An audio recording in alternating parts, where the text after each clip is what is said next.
Monkey D. Gap là một con người khá kỳ lạ. Về mặt sức mạnh, ngay từ khi còn trẻ, ta thấy ông đã được biết đến là một mối đe dọa thường trực dành cho bất kỳ loại hải tặc nào trên thế giới, kể cả đó có là bộ già râu trắng hay Goldie Roger đi chăng nữa. Nhưng về mặt đạo đức, đặc biệt là khoảng thời gian gần đây, chúng ta lại thấy ông ấy dường như vẫn có những mặt mâu thuẫn nhất định nào đó trong cách hành xử của mình. Tiếp theo như tại sự kiện ở Cavalier này chẳng hạn. Nói như vậy vì chúng ta thấy Gap cực kỳ hiên ngang tiến lên đảo để tấn công hải tặc, dù cho nơi đó có đang xảy ra một cuộc giết chóc vô cùng tàn khốc, thậm chí là còn mang tính diệt chủng đi chăng nữa. Với tất cả những điều này, câu hỏi đặt ra là liệu nắm đấm của Gap có thực sự tuân theo tứ công lý mà chính phủ luôn rao giảng, hay chúng ta đang có cái nhìn quá khắt khe và rằng bên trong ông vẫn luôn tồn tại một cách định nghĩa về khái niệm công lý đúng đắn của riêng mình. Đây là One Piece Discovery và nội dung của chúng ta ngày hôm nay. Những tranh cãi xoay quanh con người thật của vị anh hùng hải quân Gap và chút thông điệp giải oan từ hé lộ mới dành cho công lý của ông. Gap được khắc họa như một con quái vật thực sự trong One Piece. Đó là nhận định không hề tâng bốc một chút nào, ít nhất là với quan điểm của cá nhân mình. Nói như vậy vì càng đào sâu chúng ta càng nhận ra đây không phải là một loại quái vật mà bạn chỉ dùng để hù dọa mấy tên hải tặc làng nhàng trên biển. Không hề. Đây là kiểu mà bạn nếu có đi chung với những kẻ máu mặt như râu trắng, Big Mom thì vẫn chưa hề an toàn chút nào đâu. Điều duy nhất khiến bạn an tâm là lời khích lệ chạy nhanh lên anh em vô cùng kịp thời của họ mà thôi. Hãy cứ nhìn cái khoảnh khắc nghe thấy tiếng dép lao của Gap từ xa, Lin quay đầu phản hết tốc lực của các hải tặc Rocks trong chapter 1161 là sẽ hiểu. Có lẽ là trừ Kaido ra, không ai là không ngán ông ấy cả. Amaden vội đánh giá cao tên đầu có sừng nhưng chưa từng bị người yêu cắm đó nha. Chỉ là mình đoán tại thời điểm chạm mặt này, lời thì thầm của Dora vẫn còn văng vẳng đâu đó trong đầu của hắn mà thôi. Với con phản ứng của hai huyền thoại top đầu thì sao? Tuy là không như các danh chơi nhưng chạy rời cả dép trước đó, họ vẫn phần nào thể hiện sự toát mồ hôi hột của mình ngay khi nghe tin Gap có mặt trong chapter 1160. Đây rõ ràng là một minh chứng cho nhận định Gap phải ở cùng đẳng cấp của hai con người kiệt xuất này, đúng không? Mình nghĩ là như vậy. Nhưng đó chưa phải là tất cả. Chúng ta còn được chiêm ngưỡng màn phê bình đậm chất cả khía về trình độ Radon mà Gap dành cho Big Mom. Sau khi vị tứ hoàng tương lai này cố gắng thui ông ấy bằng một trong những tuyệt chiêu có vẻ là mạnh nhất của mình lúc bấy giờ, Hỏa Lôi Thiên Thượng. Mà nhớ nha, đây là Big Mom thời còn xôn xôn, chứ chưa phải phiên bản mảnh đẻ với vẻ chubby như sau này đâu. Vậy mà nó chỉ đủ tặng cho Gap một chút khói để củng cố độ ngầu của ông ấy mà thôi. Với những dẫn chứng tiêu biểu này, cộng với thông tin hầu hết các kỵ sĩ thần, bao gồm cả Garlin, Davy Rocks và các thành viên dưới trướng của mình, tiện đi Tây Thiên Thỉnh Kinh, trong phần thông tin hé lộ mới đây, mình nghĩ có thể nhận định một cách tự tin rằng Gap đơn giản là thành viên mạnh nhất của chính phủ ở cái thung lũng thần lúc bấy giờ, ngoại trừ có lẽ là Imu thôi, kẻ mà cho đến hiện tại cả thế giới vẫn chưa hiểu nổi hắn là cái giống gì nữa. Mà thôi, mặc kệ đi. Quay trở lại với Gap. Lý do ông bá đạo hơn cái đám kỵ sĩ thần ấy, dù tụi nó có bất tử à. Bởi vì khi bạn nhìn vào cái đội hình thập cẩm đó, bạn sẽ nhận ra một sự thật hài hước đấy. Họ là dạng nhân vật được buff theo kiểu hack game, có khả năng bất tử. Và vâng, không thể chết. Nhưng có vẻ như mọi chuyện chỉ đến đó mà thôi. Ý mình là, nhìn cái phong cách đánh đấm của mấy tên này xem. Nói sao nhỉ? Có cảm giác giống như bạn mua một chiếc điện thoại siêu bền, chống nước, chống va đập các kiểu.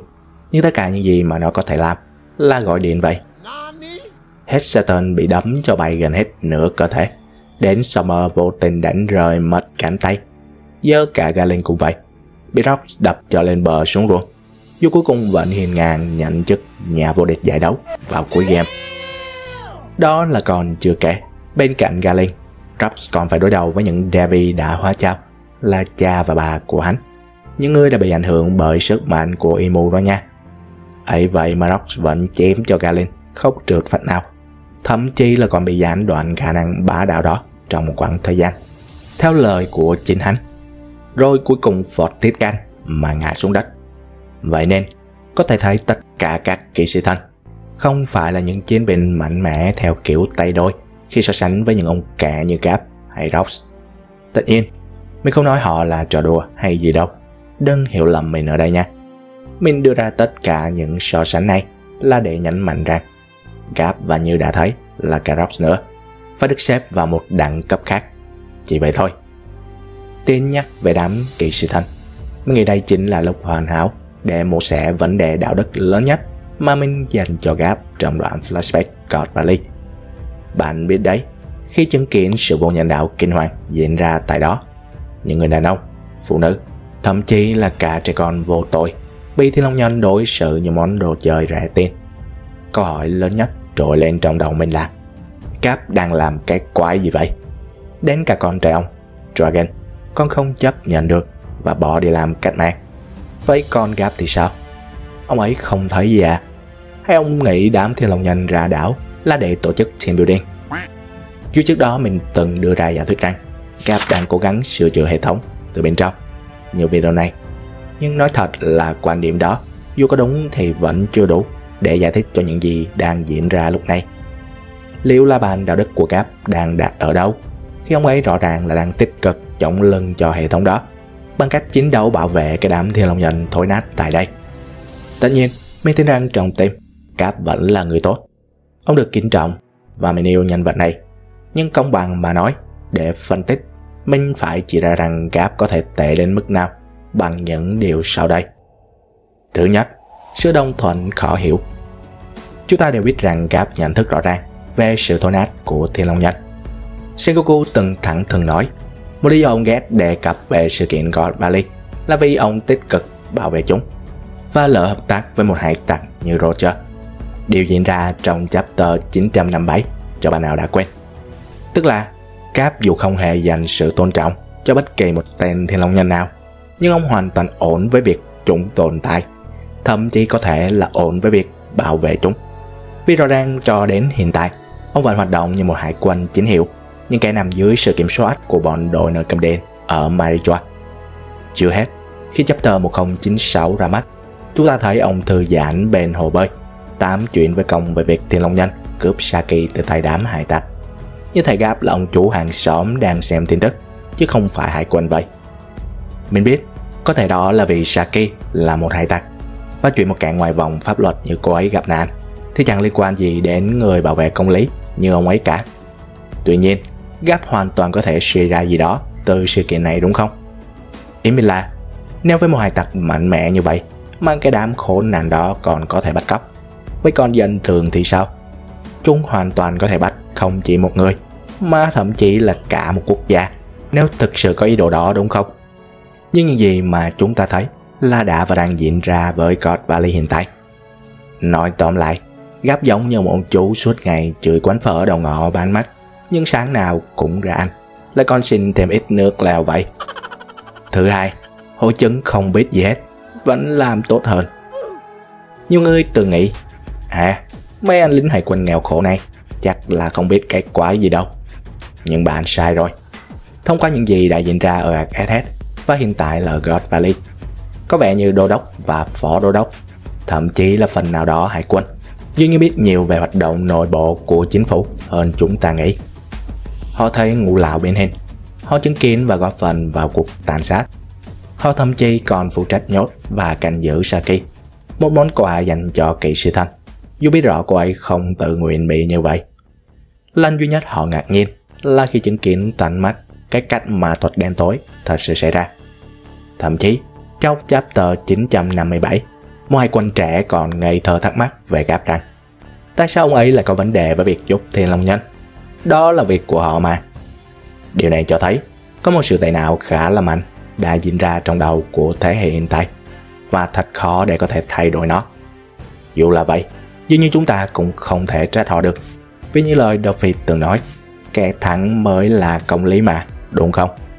Vậy còn Gap thì sao? Tuy không có chức vị cao, nhưng với vai trò là một cây đa cây đề của hải quân, ông rõ ràng là còn biết nhiều hơn thế. Và như lời Rock lẫn Harrow trong chapter 1158, Bên cạnh việc kỳ thị người hỏi, như trường hợp của chính vua Elbaf và phần nào đó là Don Chinchao, Garp luôn dường như khinh thường giới lãnh đạo cao nhất của chính phủ thế giới. Vấn đề là, dù công khai ghét thượng tầng ra mặt, nhưng chẳng phải ông ấy vẫn phục vụ họ tận tình sao? Nhân đến như vậy, việc khi Garp được cử đến Marichor để bảo vệ Reveries khỏi mọi mối nguy tiềm tàng, ông ấy có vẻ là đã hoàn toàn đồng ý. Mình biết, ở đó có nhiều người xứng đáng nhận được sự bảo hộ từ ông, như trường hợp của các fan trong hội những người hâm mộ Luffy chẳng hạn. Nhưng rõ ràng là cái đám Thiên Long Nhân cũng vô tình nhận được điều đó, đúng không? Làm thế quái nào mà Garp có thể thuyết phục bản thân rằng bảo vệ cái đám Thiên Long Nhân đó vẫn tốt hơn là gia nhập quân cách mạng cùng con trai mình nhỉ? Làm sao Garp có thể thực sự sống với bản thân mình lúc này? Chúng ta thậm chí còn chưa nói về cái chết của Ace nữa. Mình không chắc lắm, nhưng có vẻ như cái la bàn đạo đức của Garp có phần hơi lập dị, đúng không? Hiện tại thì có thể nói là như vậy. Tất nhiên, để cho công bằng thì chúng ta cũng không thể bỏ qua những mặt tích cực mà Garp đã có từ trước đến nay. Những điều mà theo mình có lẽ vẫn chiếm phần lớn trong con người ông, như sự thật thà và thẳng thắn chẳng hạn.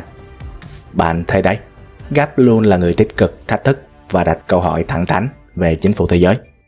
Và đó cũng là một phần lý do mà ông luôn nhận được sự tôn trọng cực lớn từ những hải quân như Sengoku, Tsuru, Kobe, Smoker và cả Kuja nữa. Garp là loại người mà họ đều muốn trở thành. Thậm chí ông có thể làm vậy mà không sợ bị nghi ngờ hay nhận phải bất kỳ hậu quả nào. Và mình đoán điều này diễn ra là vì bên cạnh yếu tố bất cần đời của Garp thì chính phủ thế giới cũng phần nào muốn sức mạnh bá đạo của ông là thuộc về họ. Đâu có ai ngu mà lại để kẻ mạnh nhất trong team của mình sang đầu quân cho đối thủ đâu, đúng không? Thêm một điều nữa, như đã tiết lộ ở đầu video, Garp cũng được chapter 1162 vớt vát cho ít điểm, nhưng mà anh thắc mắc có phần tuy chậm nhưng ít nhất vẫn còn diễn ra của mình. Rằng khi tiến sâu vào trong God Valley thì ông đã vô cùng sốc và tức giận khi phát hiện ra là có quá nhiều dân chúng đã bỏ mạng một cách bất thường. Garp thậm chí còn lập tức gọi điện cho Sengoku để hỏi xem nguyên do thực sự của mọi chuyện đang diễn ra ở đây. Thế nhưng, thay vì nhận được một lời giải thích phù hợp, Sengoku lại tiết lộ rằng là theo những gì ông ấy nắm được, đã từng có người bên hải quân thắc mắc chuyện tương tự, nhưng sau đó thì người này đã biến mất không một dấu vết. Nghe có mùi của anh lòng quá các bạn à. Im là Dragon cũng là một trong số những người phù hợp với lời mô tả của Sengoku, đúng không? Anh ấy cũng là hải quân, cũng hỏi xoay cấp trên, rồi cũng chuồn đi đâu mất mà không để lại dấu vết, ít nhất là dưới góc nhìn của tên đội trưởng. Vậy nên mình sẽ không bất ngờ nếu người mà Sengoku đang ám chỉ lại chính là con trai của Garp đâu.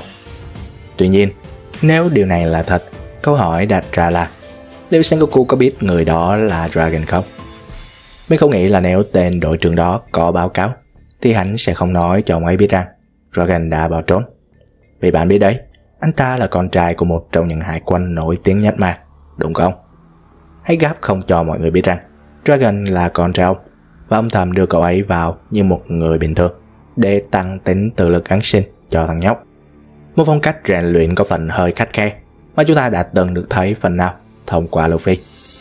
Mình không chắc, nhưng mình nghĩ điều đó rất có khả năng. Tuy nhiên, cũng không loại trừ viễn cảnh rằng người hải quân mà Sengoku nhắc đến là một kẻ khác, nhưng vị đô đốc được cho là bị giết bởi Sebek chẳng hạn. Ý mình là cái chết của người đàn ông đó vẫn còn là một điều khá bí ẩn, đúng không? Dù chính phủ đồn là do Sebek làm, nhưng mình thực sự thấy vẫn chưa có lời giải thích hợp lý về động cơ thực sự của hắn ta ở đây. Và biết đâu chừng Imo mới là hung thủ thực sự thì sao? Kiểu sau khi chứng kiến một sự kiện diệt chủng diễn ra trước đây, vị đô đốc này cũng giống như Garp hiện tại, lập tức đặt câu hỏi với cấp trên là thủy sư đô đốc lúc bấy giờ, người mà chúng ta vẫn chưa biết là ai. Nhưng khi không có được đáp án rõ ràng, ông ấy đã cố tìm lời giải đáp từ Ngũ Lão Tinh, để rồi nhận cái kết đắng ngắt là bị Imo thủ tiêu và đổ lên đầu Rock sau đó. Khả thi đúng không? Nếu quả thực mọi chuyện diễn ra theo chiều hướng này, mình nghĩ nhận định Garp là kẻ mạnh nhất trong chính phủ lại trở nên phù hợp hơn bao giờ hết. Bạn hiểu ý mình ở đây đúng không? Theo mình, chỉ có như vậy thì Garp mới không phải nhận lấy hậu quả tương tự như vị đô đốc kia. và sống ung dung cho đến tận ngày này mà thôi. Nhưng rồi, với tất cả những sự mập mờ giữa cái thiện và cái ác, giữa sự giác ngộ và sự nhắm mắt làm ngơ đó, người ta không thể không tự hỏi nếu Gap có đang cản răng chịu đựng để chuẩn bị cho một điều gì đó lớn lao hơn không. Như kiểu nhận ra mình dù có mạnh nhưng cũng chẳng thể làm gì cái thứ mà theo lời Rox nói với Râu Trắng là nếu chọn chống lại thì cũng chẳng khác gì chống lại cả thế giới đó. Để rồi bắt buộc ông phải kiên nhẫn chờ đợi và tìm kiếm những con người có khả năng, hay nói chính xác hơn là những người được định mệnh lựa chọn để thay ông hoàn thành sứ mệnh đó. Và đây là lúc mà chúng ta cần phải nhìn nhận nghiêm túc về cái gọi là vai trò và mục tiêu tiềm ẩn của Gap ở đây. Như đã biết, Gap là người được Roger tin tưởng giao Ace, con trai mình, để cho ông chăm sóc, và ông đã làm rất tốt, ít nhất là cho đến khi Ace trưởng thành và dấn thân vào bể lớn. Khi cuộc chiến Marineford bùng nổ, lời hứa với Roger và sự trung thành với hải quân va vào nhau như hai đoàn tàu cao tốc, kéo Gap vào bi kịch không ai muốn. Nếu không nhờ Sengoku đè ông ấy xuống trong khoảnh khắc mất kiểm soát đó, có lẽ Akainu đã trở thành người tiên cổ ngay tại chỗ rồi. Thật không may, điều đó đã không diễn ra, và Gap vẫn còn nguyên cơ hội để tiếp tục hành trình, thực hiện vai trò đã đề ra của mình. Vậy thì câu hỏi đặt ra là mục tiêu thực sự của Gap là gì? Và ông đã âm thầm thực hiện điều đó như thế nào? Ông làm nó một mình ư? Câu trả lời tất nhiên là không. Theo mình, đây chính là khoảnh khắc Gap quyết định rút lui vào bóng tối, khởi động canh bạc lớn nhất của cuộc đời mình. Sword. Với thất bại rõ ràng trong việc cứu cháu trai mình, Gap đã quyết định chữa cháy bằng một phương pháp khác. Ông dùng Sword, hoặc ít nhất là âm thầm đứng sau lưng tổ chức này, để cùng thực hiện sứ mệnh mà mình đã đề ra. Nói một cách cụ thể hơn, Gap nghĩ ông có thể nuôi một thế hệ hải quân tiếp theo, kiểu sửa chữa hệ thống từ bên trong. Nhưng thành thật mà nói, hải quân không phải là vấn đề nằm ở cái đám mà họ bảo vệ, như tên Thiên Long Nhân đần độn trên răng dưới, và những kẻ có quyền lực cao nhất như Saturn, Kỵ sĩ Thần hay Imokia. Và có vẻ như Gap đã nhận ra sai lầm trong nhận định đó của mình, rằng cái đám cạnh bạc kia cần phải bị xử lý triệt để, thì cái thế hệ hải quân tiếp theo của Gap mới thực sự có ý nghĩa. Điều này dẫn đến giả thuyết rằng Gap đang đặt cược niềm tin ngang nhau vào hai nhân vật khác để lo việc đập đổ Thiên Long Nhân. Một sự tin tưởng mang tính ngoại lệ rõ ràng, Dragon và Shanks. Gap biết rõ rằng ông không thể tự mình đánh bại toàn bộ hệ thống. Vì vậy, ông đã giao phó mục tiêu cá nhân mình cho những người ông tin tưởng sẽ thành công. Và với Dragon, người con trai duy nhất của mình, nhiệm vụ của anh ấy đơn giản là dọn dẹp mặt trận chính trị mà bọn Thiên Long Nhân đang nắm giữ, bằng cách tấn công chúng từ khắp nơi trên thế giới. Còn nếu bạn muốn biết tấn công cụ thể như thế nào thì đừng bỏ qua video mình để trong phần mô tả này nhé. Với con ông chú của Luffy thì sao? Với Shanks thì dù có phần phức tạp và mâu thuẫn hơn một chút, nhưng đó là sự sắp đặt đầy tính logic về mặt cốt truyện mà bác Oda đã gầy công gây dựng. Chúng ta biết rằng Gap đã tích cực cố gắng khuyên Ace lẫn Luffy trở thành hải quân, đồng thời rất ghét giấc mơ làm hải tặc của chúng. Nhưng ai là người đã mang đến cho Luffy khát vọng đó? Vâng, là Shanks. Theo lý mà nói, tóc đỏ phải là gã mà Gap nên thực sự loại bỏ nhất, đúng không? Anh ấy là cựu hải tặc Roger, trở thành một Yonko, lại còn là một trong những Thiên Long Nhân, thành phần khiến Gap tốn nước bọt cho việc chữa nhất. Vậy mà tại sao ông ấy lại không làm gì Shanks trong những lần lãng vãng của anh ở chính quê hương ông, nơi mà Gap thường xuyên ghé qua?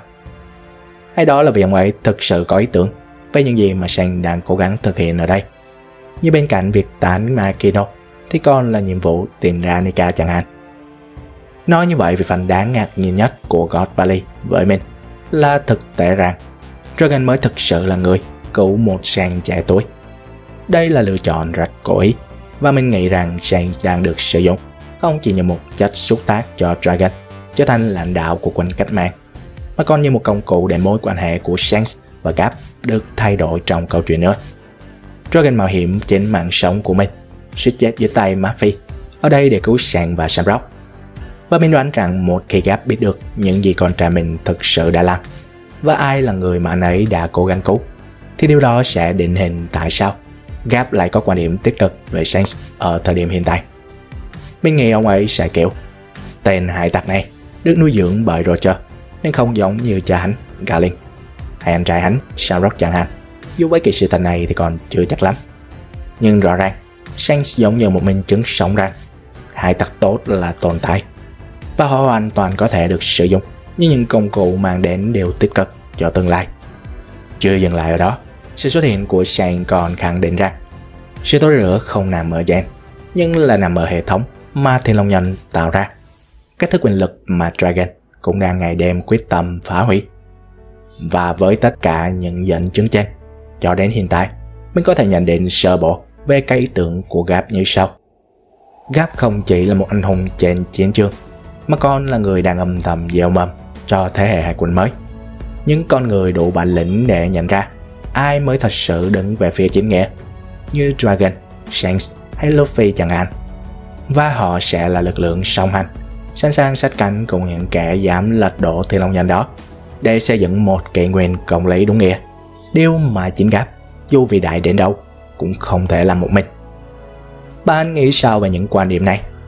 Liệu vị anh hùng hải quân của chúng ta có thật sự là người đang chơi một ván cờ âm thầm nhưng vĩ đại nhất mọi thời đại không? Đừng ngại cho mình biết quan điểm nhé. See ya.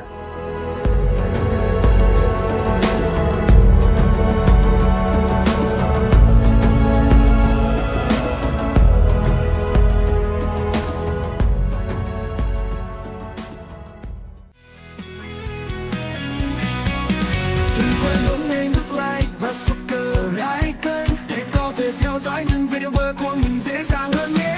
Let's go!